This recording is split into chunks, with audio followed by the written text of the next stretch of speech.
Bonjour les amis et bienvenue sur cette nouvelle capsule qui parle du magnétisme et qui parle des chakras.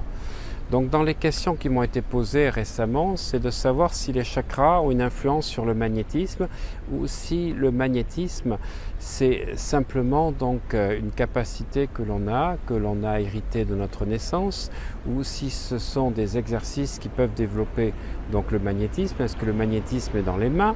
Est-ce que le magnétisme est dans la tête? Ou est-ce que les chakras ont un lien? Eh bien écoutez, ce sont les trois, mon général.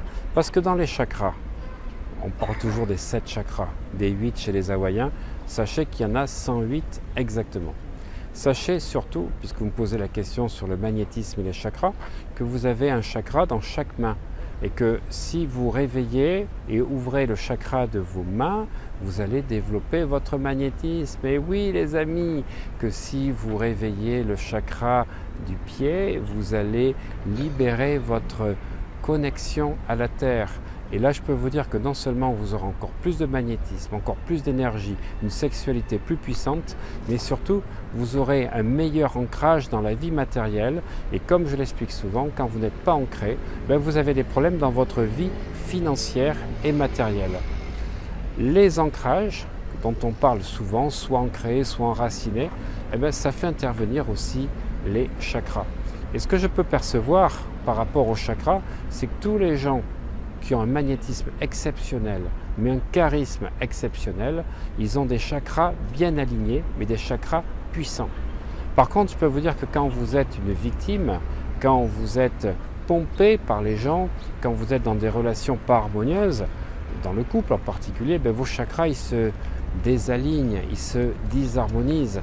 Alors la question est de savoir, c'est parce que vos chakras n'étaient pas alignés que vous avez une vie de couple qui n'est pas harmonieuse, ou est-ce que c'est parce qu'elle n'est pas harmonieuse que vos chakras sont non alignés? Eh bien les deux, mon général, encore une fois. Tout est dans tout et réciproquement, comme dirait Pierre Dac.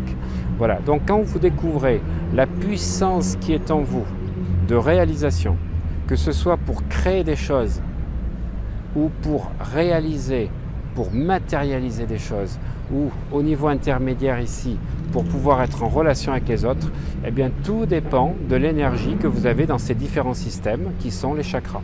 Voilà. Si vous êtes magnétiseur, eh bien vous pouvez être pompé par les gens et vous pourriez avoir plus de magnétisme si vous aviez ouvert davantage les chakras du pied et si vous étiez plus ancré. Voilà, raison pour laquelle un certain nombre de magnétiseurs que je connais vont souvent s'harmoniser auprès d'un arbre, dans la nature. C'est vrai, mais des fois quand vous pratiquez en ville, vous ne pouvez pas le faire. Et là, c'est important d'avoir les chakras bien alignés, surtout de savoir les nettoyer et de pouvoir enlever tous les miasmes que certains de vos clients vous ont laissés lors des consultations. Voilà, donc les énergies sont liées aux chakras, les chakras aux énergies. Et personnellement, moi ce que j'aime expliquer aux gens, c'est que vous avez des couleurs qui, lorsque vous les portez, vont vous permettre d'être plus ancré, d'être beaucoup plus au sol. Et en particulier, je vais vous donner donc une astuce pour vous tous, c'est que quand vous faites du magnétisme, quand vous avez des séances de thérapie qui vont être lourdes, mettez des chaussettes rouges et portez des sous-vêtements rouges. Des sous-vêtements rouges pour renforcer votre énergie sexuelle, donc qui sera nécessaire parce que ce deuxième ou 6e chakra, selon qu'on est chez les hindous ou les hawaïens, parce que vous découvrirez dans cette formation que les chakras chez les hawaïens sont inversés, c'est l'ordre inverse des hindous, eh bien on aura besoin de cette énergie sexuelle, mais l'énergie sexuelle se développera vraiment si vous êtes vraiment ancré. Et ça, c'est la couleur rouge, la couleur que vous devez porter à la fois pour le sexe, mais pour les pieds, pour être totalement ancré. Voilà, si vous avez des rendez-vous importants, portez du rouge. Vous me verrez souvent avec des chaussettes rouges ou des chaussettes roses.